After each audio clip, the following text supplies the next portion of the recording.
بسم اللہ الرحمن الرحیم۔ ناظرین کلام، فرشتے اللہ تعالیٰ کی نورانی مخلوق ہیں جنہیں ان کی اصلی شکل و صورت میں دیکھنا انبیاء کرام علیہ الصلاۃ والسلام کے علاوہ کسی اور کے لیے ممکن نہیں۔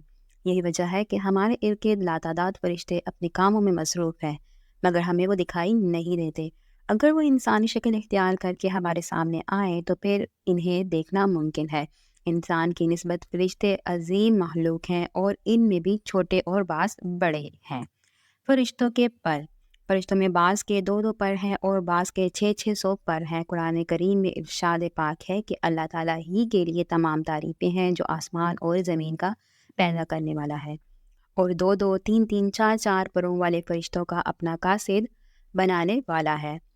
بعض روایات کے مطابق جبریل امین علیہ السلام کے 600 پر دیکھے گئے ہیں اور ہر پر نے آسمان کو گھیر رکھا تھا۔ ان کے پروں سے مختلف رنگ اور قیمتی موتی بکھر رہے تھے۔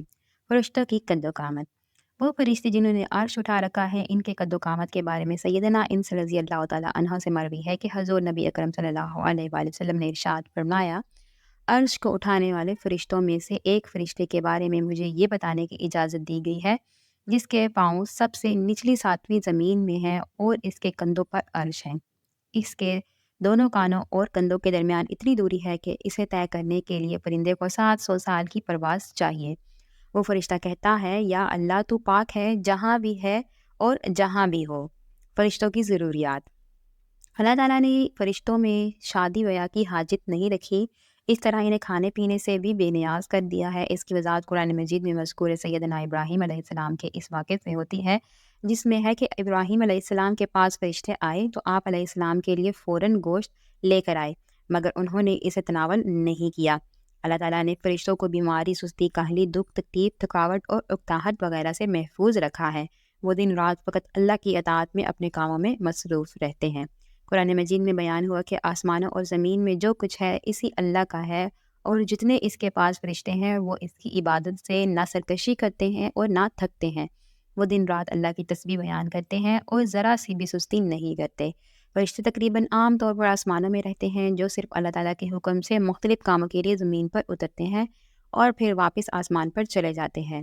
قرآن مجید میں ایک اور مقام پر خود فرشتوں کی یہ بات مذکور ہے، ہم تیرے رب کے حکم کے بغیر نہیں۔ فرشتوں کی تعداد، فرشتوں کی تعداد کتنی ہے اس کے بارے میں کوئی تفصیل نہیں ملتی کیونکہ اللہ تعالیٰ کا فرمان ہے، تیرے رب کی لشکروں کو اس کے سوا اور کوئی نہیں جانتا۔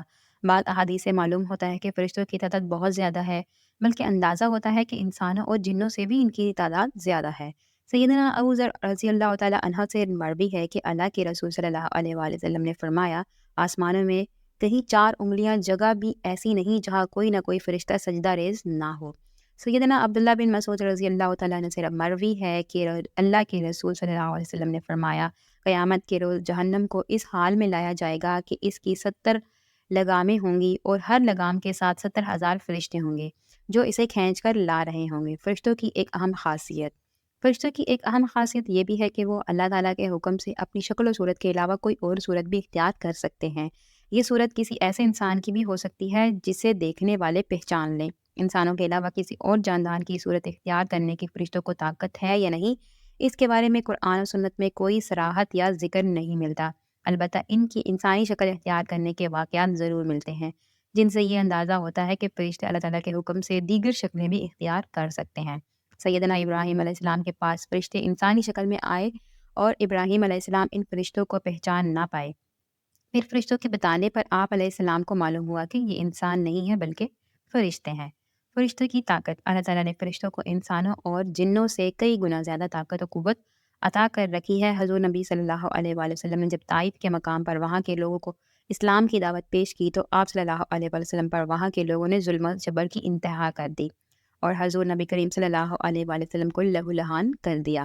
تو اس مقام پر سیدنا جبرائیل امین علیہ السلام تشریف لائے۔ انہوں نے آواز دی اور کہا کہ اللہ تعالیٰ حضور نبی کریم صلی اللہ علیہ وسلم کے بارے میں آپ کی قوم کی باتیں سن چکا ہے، جو انہوں نے آپ کے خلاف اقدام کیا وہ بھی دیکھ چکا ہے۔ آپ کے پاس اللہ تعالیٰ نے پہاڑوں کا فرشتہ بھیجا ہے، آپ ان لوگوں کے بارے میں جو چاہے اس فرشتوں کو حکم دیں۔ اس کے بعد پہاڑوں کا فرشتہ مخاطب ہوا، اس نے حضور نبی اکرم صلی اللہ علیہ وسلم کو سلام کیا، پھر عرض کی، اے اللہ کے رسول، آپ جو حکم دیں گے میں اس کی تعمیل کروں گا۔ اگر آپ چاہیں تو میں دونوں طرف کے پہاڑوں کو ان پر لا کر ملا دوں جن سے یہ پس جائیں گے۔ اس طرح جبرائیل امین علیہ السلام کی قوت و طاقت کے بارے میں قرآن مجید میں ہے۔ انہیں حضور نبی کریم صلی اللہ علیہ وسلم کو زبردست طاقت والے فرشتے نے سکھایا ہے جو زور آور ہے۔ فرشتوں کا نظم و ضبط۔ فرشتے اپنے ہر کلام میں نظم و ضبط کی پابندی کرتے ہیں، جس میں کسی قسم کی کمی پیشی یا سستی اور کاہلی وغیرہ کا مظاہرہ نہیں کرتے۔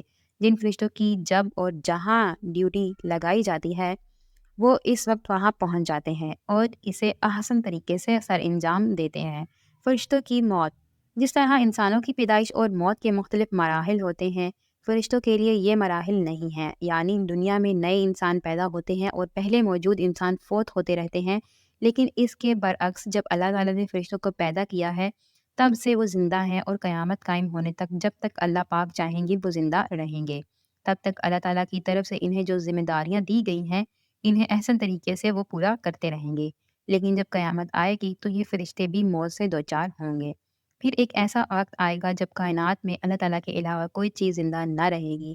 اس صورتحال کو قرآن مجید میں اس طرح بیان کیا گیا ہے: زمین پر جو ہے سب فنا ہونے والے ہیں، صرف تیرے رب کی ذات جو عظمت اور عزت والی ہے وہی باقی رہ جائے گی۔